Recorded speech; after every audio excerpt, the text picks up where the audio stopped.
Everyone welcome back to my channel. ಇವತ್ತು ಒಂದು viral ರೆಸಿಪಿನ ಟ್ರೈ ಮಾಡ್ತಾ ಇದ್ದೀನಿ, ಹೇಗೆ ಬರುತ್ತೆ ಅಂತ. ನಾನಿಲ್ಲಿ ಒಂದು ಪೈನಾಪಲನ್ನು ತೊಗೊಂಡಿದ್ದೀನಿ.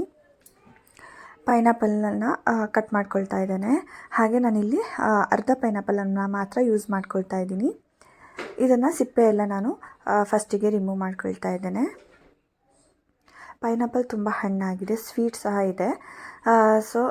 ಹಾಗೆ ಇದನ್ನು ಸಿಪ್ಪೆ ಎಲ್ಲ ತೆಕ್ಕೊಂಡು ನಾನು ಈ ರೀತಿ ರೌಂಡಾಗಿ ಕಟ್ ಮಾಡ್ಕೊಳ್ತಾ ಇದ್ದೇನೆ. ನಿಮಗೆ ಮಿಡಲ್ ಇದು ಹಾರ್ಡ್ ಪಾರ್ಟ್ ಇದೆ, ಅದು ನಿಮ್ಗೆ ಇಷ್ಟ ಇಲ್ಲ ಅಂದರೆ ನೀವು ಅದನ್ನು ತಗೊಳ್ಬಹುದು, ಇಲ್ಲ ನೀವು ಅದನ್ನು ಹಾಗೆ ಸಹ ಯೂಸ್ ಮಾಡ್ಬೋದು. ನಾನಿಲ್ಲಿ ಮಸಾಲೆಗೆ ಇವಾಗ ಸ್ವಲ್ಪ ಚಿಲ್ಲಿ ಪೌಡರನ್ನು ಹಾಕ್ಕೊಳ್ತಾ ಇದ್ದೇನೆ. ಚಿಲ್ಲಿ ಪೌಡರ್ ಜೊತೆಗೆ ಸ್ವಲ್ಪ ಸಕ್ಕರೆಯನ್ನು ಹಾಕ್ಕೊಳ್ತಾ ಇದ್ದೇನೆ. ಹಾಗೆ ನಾನಿಲ್ಲಿ ಜೇನುತುಪ್ಪವನ್ನು ಹಾಕ್ಕೊಳ್ತಾ ಇದ್ದೀನಿ. ಸ್ವಲ್ಪ ಬೆಣ್ಣೆಯನ್ನು ನಾನಿಲ್ಲಿ ಹಾಕ್ಕೊಳ್ತಾ ಇದ್ದೇನೆ. ನೀವು ಬೆಣ್ಣೆನ ಸ್ವಲ್ಪ ಬಿಸಿ ಮಾಡಿ ಸಹ ಹಾಕೋಬೋದು. ಹಾಗೆ ನಾನು ಇದಕ್ಕೆ ಸ್ವಲ್ಪ ಲಿಂಬೆ ಹಣ್ಣಿನ ರಸವನ್ನು ಹಾಕಿಬಿಟ್ಟು ಚಾಟ್ ಮಸಾಲವನ್ನು ಹಾಕ್ಕೊಳ್ತಾ ಇದ್ದೇನೆ. ಹಾಗೆ ಸ್ವಲ್ಪ ಉಪ್ಪನ್ನು ಸಹ ಇದಕ್ಕೆ ಹಾಕ್ಕೊಂಡು ಇದನ್ನು ಚೆನ್ನಾಗಿ ಕಲಿಸ್ಕೊಳ್ತಾ ಇದ್ದೀನಿ.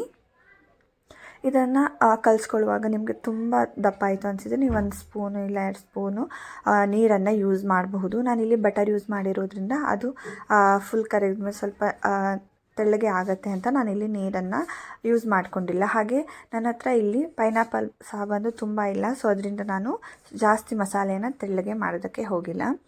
ಹಾಗೆ ನಾನು ಈ ಮಸಾಲೆಯನ್ನೆಲ್ಲ ಪೈನಾಪಲ್ ಏನು ಕಟ್ ಮಾಡಿ ಇಟ್ಕೊಂಡಿದ್ದೀವಿ ಅದಕ್ಕೆಲ್ಲ ನಾನು ಚೆನ್ನಾಗಿ ಹಚ್ಕೊಳ್ತಾ ಇದ್ದೇನೆ.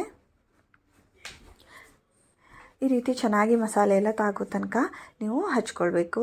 ಹಾಗೆ ಈ ರೀತಿ ಎಲ್ಲ ಮಸಾಲೆ ಹಚ್ಚಾದಮೇಲೆ ನೀವು ಇದನ್ನು ಫ್ರಿಜ್ಜಲ್ಲಿ ಒಂದು 10 ಮಿನಿಟ್ಸ್ ಆದರೂ ಇಡ್ಬೋದು. ಇಲ್ಲ ನಿಮ್ಮ ಹತ್ರ ಸ್ವಲ್ಪ ಟೈಮ್ ಇದೆ ಅಂದರೆ ಒಂದು 15-20 ಮಿನಿಟ್ಸ್ ಸಹ ನೀವು ಇದನ್ನು ಇಡ್ಬೋದು. ಇದನ್ನು ರೆಸ್ಟಿಗೆ ನಾನು ಫ್ರಿಜ್ಜಲ್ಲಿ ಇಡ್ತಾ ಇದ್ದೀನಿ. ಇದು ತಿನ್ನೋದಕ್ಕೆ ತುಂಬಾ ಟೇಸ್ಟಿ ಅನಿಸುತ್ತೆ. ಹಾಗೆ ನಾನು ಇದನ್ನು ತುಂಬ ವೈರಲ್ ಆಗ್ತಾಯಿತ್ತು ಈ ವಿಡಿಯೋ. ಸೊ ಅದರಿಂದ ನಾನು ಸಹ ಟ್ರೈ ಮಾಡೋಣ ಹೇಗೆ ಬರುತ್ತೆ ಅಂತ ಅಂದ್ಕೊಂಡು ನಾನು ಸಹ ಮಾಡಿದ್ದು. ಬಟ್ ತಿನ್ನೋದಕ್ಕೆ ತುಂಬಾ ರುಚಿ ಅನಿಸುತ್ತೆ, ತುಂಬಾ ಟೇಸ್ಟಿ ಅನಿಸುತ್ತೆ. ಹಾಗೆ ಮಕ್ಕಳಿಗೆಲ್ಲ ಕೊಡಬೇಕಂದ್ರೆ ನೀವು ಸ್ವಲ್ಪ ಖಾರದ ಪುಡಿಯನ್ನು ಸ್ವಲ್ಪ ಕಡಿಮೆಯನ್ನು ಹಾಕ್ಕೊಳ್ಳಿ. ನಾನು ಅದಕ್ಕೇ ಸ್ವಲ್ಪ ಖಾರದ ಪುಡಿಯನ್ನು ಕಡಿಮೆ ಹಾಕ್ಕೊಂಡಿದ್ದೀನಿ. ಹಾಗೆ ನಾನು ತವಾನ ಬಿಸಿ ಮಾಡಿಕೊಂಡು ಏನು ಪೈನಾಪಲ್ ಪೀಸಸ್ ಇದೆ ಅದನ್ನೆಲ್ಲ ಹಾಕಿಬಿಟ್ಟು ಚೆನ್ನಾಗಿ ಲೋ ಫ್ಲೇಮಲ್ಲಿ ಫ್ರೈ ಮಾಡ್ಕೊಳ್ತಾ ಇದ್ದೀನಿ. ನೀವು ಫ್ರೈ ಮಾಡುವಾಗ ಬಟರ್ ಸಹ ಯೂಸ್ ಮಾಡಬಹುದು. ನಾನಿಲ್ಲಿ ಆಯಿಲನ್ನು ಯೂಸ್ ಮಾಡಿದ್ದೀನಿ. ಇದೆರಡೂ ಕಡೆಗೂ ಚೆನ್ನಾಗಿ ಫ್ರೈ ಮಾಡ್ಕೊಳ್ಳಿ. ಫ್ರೈ ಮಾಡಿ ಆದಮೇಲೆ ಈ ರೀತಿ ಚೆನ್ನಾಗಿ ಕಲರ್ ಫುಲ್ಲಾಗಿ ಬರುತ್ತೆ. ಇದನ್ನು ನೀವು ಸ್ವಲ್ಪ ಇದು ತುಂಬ ಬಿಸಿ ತಿನ್ನೋದಕ್ಕಾಗಲ್ಲ.